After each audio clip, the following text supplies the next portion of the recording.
Ya, terakhir itu sebelum Daus berangkat acara keluar kota ke Serang, ya kan? Itu Daus masih memenuhi kebutuhannya, Kak. Bang Daus, mana anak saya? Saya kesini sebelum ngambil anak saya. Nggak bisa, anak itu kan sudah dijelaskan. Biar aja nanti membedakan. Tidak. Anak itu bukan anak yang bukan, dia bukan. Emang saya bukan ibunya. Anak baik, Pak. Saya bukan ibunya. Tidak ada putusan pengadilan. Tidak ada putusan pengadilan. Ya, tidak bisa seperti itu. Biar aja kan sudah digugat. Ya kan sudah digugat. Maksud saya, biar kita bicarakan dulu. Nanti aja putusan pengadilan. Nanti aja putusan pengadilan. Ya, pengadilan. Nanti aja putusan pengadilan. Sama aja. Kita sudah bergulir ke pengadilan harusnya. Sama kayak kawan hari. Baru kan nggak usah datang. Nanti putusan pengadilan biar semuanya kan kita juga sudah terima putusan. Ya kan? Tapi aku punya ketemu, Pak. Nanti aja. Aku ketemu anak sendiri, Pak. Ya Allah. Nanti aja setelah putusan pengadilan. Kalau ternyata anak itu, kami pastikan begini ya. Kalau anak itu adalah putusan pengadilan adalah hak itu, saya akan menyampaikan kepada Daud untuk diberikan kepada itu. Ya. Tes DNA pasti dia bertanya-tanya apakah dia anaknya papinya atau bukan, terus nanti dia akan tanya papa saya ini siapa sih sebenarnya gitu. Dan ini untuk masa depan Ical juga supaya tidak jadi cibiran orang. Ini ya. Nanti ya. Ini gimana? Pokoknya ada hal yang mengenai Kasih jalan, kasih jalan.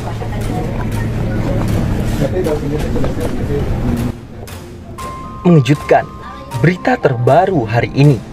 Daus Mini buka suara soal tindakan istri yang tiba-tiba datang saat jumpa pers di kawasan Mampang, Jakarta Selatan. Tindakan Selvia Hanawijaya dianggap tidak memiliki adab, sebab saat itu Daus Mini tengah menggelar jumpa pers di ruangan tertutup. Sedangkan Selviana berhasil memasuki kantor tim kuasa hukum itu dan berteriak menanyakan keberadaan sang anaknya. Di sini berarti kan teman-teman yang biasa menilai dan netizen bisa melihat ya, nggak ada adab istilahnya siapa. Kalau membicarakan masalah adab ya berarti siapa. Ini kita lagi persekot secara tertutup dan ini kantor pengacara. Kok tiba-tiba datang langsung teriak seperti itu? Apalagi ditambah dengan histeris seperti itu, kata Daus Mini saat dijumpai di kawasan Tandem, Jakarta Selatan pada hari Senin. Kemudian, kuasa hukum Daus Mini, Bill Huda juga menyayangkan tindakan istri kliennya itu. Ia menilai perilaku Selvia bisa dijeret secara hukum lantaran memasuki perkaraan rumah orang tanpa izin. Namun, pihaknya masih belum mau untuk melaporkan Selvia Hana ke polisi. Ya artinya suatu tindakan yang tidak relevan lah yang mereka sampaikan dia lakukan kemarin. Apalagi di kantor dengan alasan meminta anak segala macam. Padahal perbuatan itu kalau mau kita tindak lanjut secara hukum pidana. Perbuatan si Selvi itu sudah memenuhi unsur karena kami jelas melakukan pintu yang tertutup dan maksud tanpa izin, ungkap Bin Huda. Pada intinya, apa yang dilakukan Mbak Selvi itu memang suatu perbuatan yang tidak etis, pungkasnya. Sebelumnya, istri Daus Mini, Selvia Hanawijaya seketika mendatangi kantor kuasa hukum Daus Mini di kawasan Mampang, Jakarta Selatan. Selvia hadir saat Daus Mini tengah menggelar konversi pers bersama kuasa hukumnya Insak Narsarudin. Di tengah-tengah jumpa pers, Selvia hadir sambil menangis dan menanyakan keberadaan anaknya, Muhammad Al-Fatih Firdaus. Seketika kuasa hukum pun memanas dan ketika Selvi memacak-macak menanyakan keberadaan putranya di mana. Mana menafkahi bukan cuma satu kepala, ya kan? Melainkan saya juga menafkahi orang tua. Yang mana orang tua Daus? Dia satu-satunya bagi Allah. Astagfirullahaladzim, kau dijauhi juga begitu, Bang. Terus lagi sakit hati, terus bingung, makanya capek. Apa gitu loh, terus bangga gitu. Masalah pribadi konsumsi ke publik, gak penting gitu loh. Yang jalan itu lo sama gua, istilah kasarnya. Hari ini ada beberapa hal yang akan kita sampaikan di dalam konferensi pers ini terkait menyangkut masalah pernikahan Bang Daus yang kami juga dengar, kami juga lihat dari pemberitaan yang beredar beberapa hari ini, ternyata sudah digugat di Pengadilan Agama Depok. Oleh karena itu, hari ini Daus datang ke kantor kami untuk meminta bantuan hukum sebagai kuasa hukum beliau menghadapi gugatan cerai dari istrinya. Oleh karena itu, ada beberapa hal juga mungkin nanti disampaikan oleh Bang Daus secara tersendiri, apa saja yang disanggah dengan banyaknya pemberitaan yang berkembang.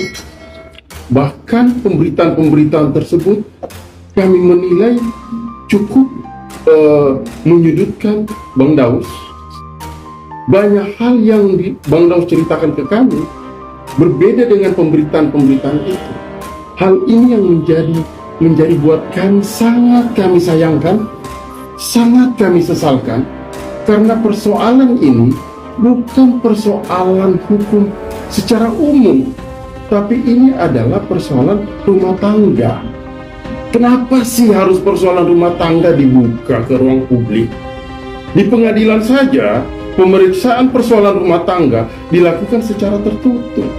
Kok ini dibuka? Iya kan? Aib Bang Daus disebutkan, apakah itu benar atau tidak? Itu kita belum tahu semuanya. Kenapa hal itu diumbar ke ruang publik? Bagaimana kalau itu tidak benar? Ini kan sama saja pembunuhan karakter terhadap Bang Daus. Apa? Gimana? Kok itu bisa tahu? Tahu dari mana? Gua kasih tahu ya bunda-bunda ya. Mohon maaf nih, saya pisah sama bapaknya anak saya. Tidak ada membawa gonogini sepeser pun, bahkan duit pun saya tidak membawanya. Buat yang tahu, orang-orang dekat saya tahu nih, aku tuh ngontrak ya 7 tahun baru kebeli rumah sendiri, pakai keringat sendiri, berdua suami baru saya, suami saya yang sekarang. Jadi nggak ada tuh ya, ada rumah dari Daus Mini. Hello, please. Tuh rumahnya ada, ditempatin sama orangnya, ditempatin sama istrinya yang sekarang. Gua nggak ngambil tuh secuil-cuil acan rumah. Mohon maaf, rezeki saya sama Allah udah diatur, bisa beli sendiri. Thank you. Jelaskan saja, secara gambaran besarnya saja. Intinya aja. Nggak apa-apa, yang kasar itu contohnya. Ya, biar gambaran aja. Contoh kasar, tidak usah mendetail. Apakah ketika datang ke rumah dia tidak mengucapkan salam atau ada ucapan kasar? Dia lagi pusing, jadi salah satu alasan tadi kan sudah disampaikan. Terus begini, biasanya kita sebagai orang tua, kita minta restu. Kan harus begitu. Justru ini menurut keterangan saya kepada kita. Jadi Daus ini tidak suka terhadap bapaknya Selvi. Setiap bapaknya ke sana misalnya atau setiap ketemu, cenderung jangankan cium tangan, bahkan pernah tidak salaman. Dan ini sudah lama kejadian ini gitu. Selvi ini pernah diskusi ke saya, pernah konsultasi ke saya beberapa bulan lalu. Cuman kewajiban kita selaku pengacara, perbaiki dulu. Coba antara orang tua dengan orang tua, Selvi dengan Dausnya, Selvi dengan orang tua Daus. Coba Daus dengan orang tuanya Selvi. Itu untuk diperbaiki dulu. Gitu. Sehingga sampai hari ini artinya Selvi ini menunggu waktu yang sudah diberikan dari Selvi kepada Daus ini